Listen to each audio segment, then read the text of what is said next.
15 minutes past 9. Live from the New Scientist Labs, it's Janine Young with Wammo on Kiwi.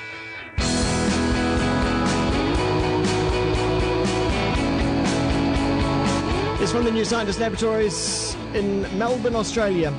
It is Janine Young with us this morning. Hello to you, Janine. Good morning, Wammo. And today we've got a, oddly enough, a Valentines special. Well, not odd, I suppose, because Valentine's Day is coming up this weekend, but science and Valentines? How's this going to work?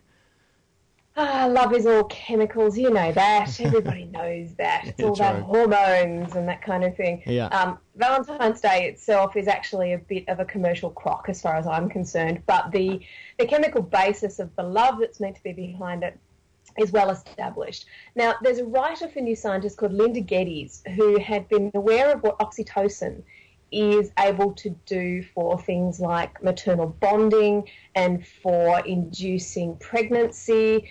Oxytocin is a really important bonding hormone. It's extremely important for these sorts of things. It's to do with pair bonding. I think it's also to do with the closeness that you feel after sex, for example. It's a really important hormone. So she figured that with her wedding day, it's very likely that her oxytocin levels would go up as well. So she thought she'd test it. A little one of those things that I'd go for, but I certainly know that my partner wouldn't. I mentioned it to him last night. He went, "You've got to be joking." And I went, "No." She managed to convince her husband to be that this was a good thing to do. So they were tested, as well as the bride's mother, groom's father, and the groom's brother, who was one of their best men. Right. Or groom's, whatever you call them. You can tell I haven't gotten married.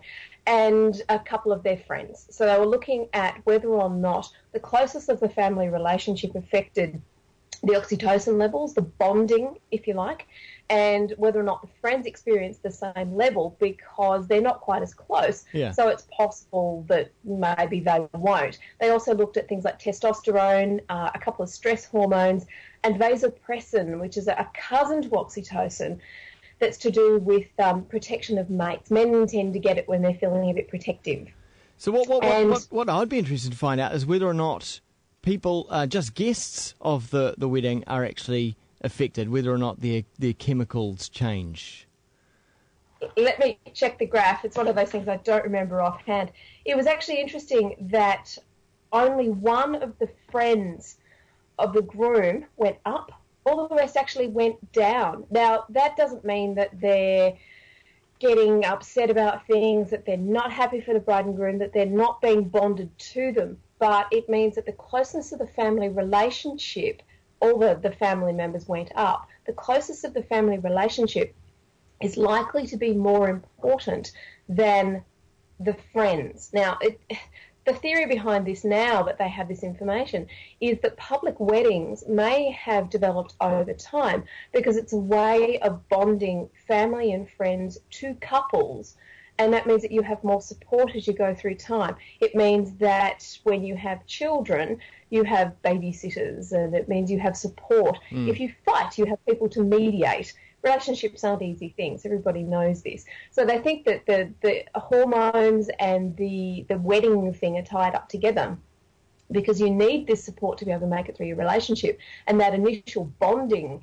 and empathetic kind of, this is a really intense, positive emotional experience when people do get married. It's part of the reason people cry at weddings. Means that you're bound to them as well as being bound together. And that's the sort of theory behind this. And it sounds quite nice. It's a way of saying that your love, if you like, it can actually be shared with others and you can all be bound together. Yeah, well, it kind of... Does that sound simple? Yeah. Well, it's actually an experience that I had at a friend's wedding where they had a particular part of the ceremony where the rings were shared around the group and everyone got to hold the rings and either say something out loud about the couple or about what they wish or whatever you wanted to say, or you say it internally and then pass the ring on to the next person. So I guess that ties in with that in some way. That might have taken a while. I went to a wedding only a couple of months ago that there were about 130 people, and that might have taken a while. Yeah. But that's actually a lovely idea, and I think that the whole prospect of a wedding and sharing that with the people who are there, particularly if you have a small wedding, the whole idea, and I must admit, for my philosophy is that you're standing up and shouting out to the world, yeah, I choose to be with you. That's fundamentally what a wedding should be about. And involving your family and friends in such a way that they're also sharing that bond. It makes sense from an evolutionary point of view, from a hormonal point of view. It's a lovely little study. It's not statistically significant, and you can see that, it'd be a bit stressful. The bride's stress hormones were fairly high that day too, it's worth pointing out. No doubt, yeah. But it's a lovely idea, and it shows that oxytocin is about more than just bonding between mother and child or bonding between man and woman, that it can actually be shared a lot further, and that a woman's natural empathy works in conjunction with that oxytocin to be able to bind even closer. The bride's mother had huge levels of oxytocin, and again, that's no great surprise when you think about the fact it's her daughter getting married. Yeah.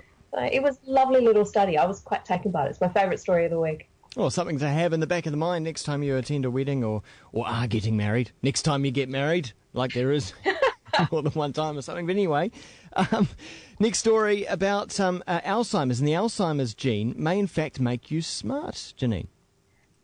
This is one of those ones that you think to yourself, double-edged sword. There's a version of the apolipoprotein E, or ApoE gene, that it makes you more susceptible to getting Alzheimer's disease when you get older. This epsilon 4 variation of it has been known for quite some time, and a lot of people don't want to know whether or not they have it, because no one wants to think that they're going to wind up with Alzheimer's in 30 years' time. However, this variant is also really important, they're finding, for intelligence and a whole bunch of problem solving and the like when you're young. So it has real positives when you're young, even though it predisposes you to Alzheimer's disease when you get older.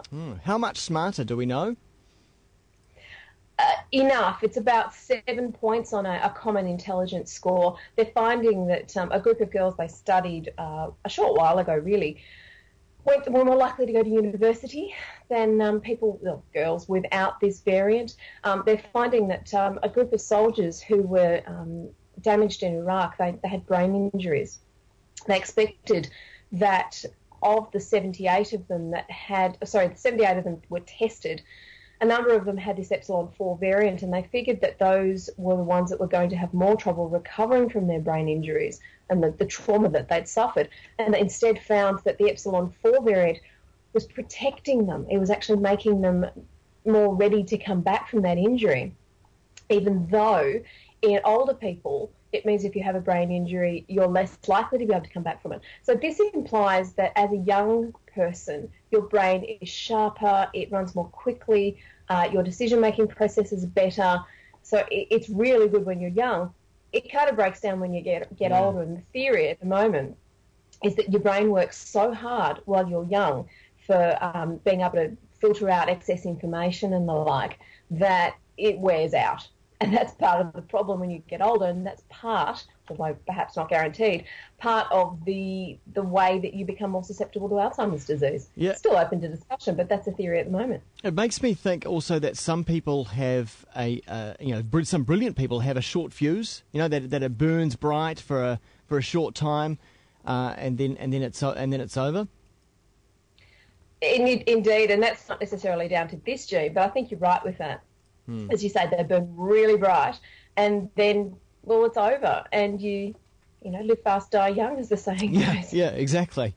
Hey, thanks very much, Janine, for that Valentines /Alzheimer's special. We'll talk to you next week. See you later. Janine Young is our New Scientist correspondent. You'll find those stories in New Scientist magazine coming out next week. Track here from Cassettes.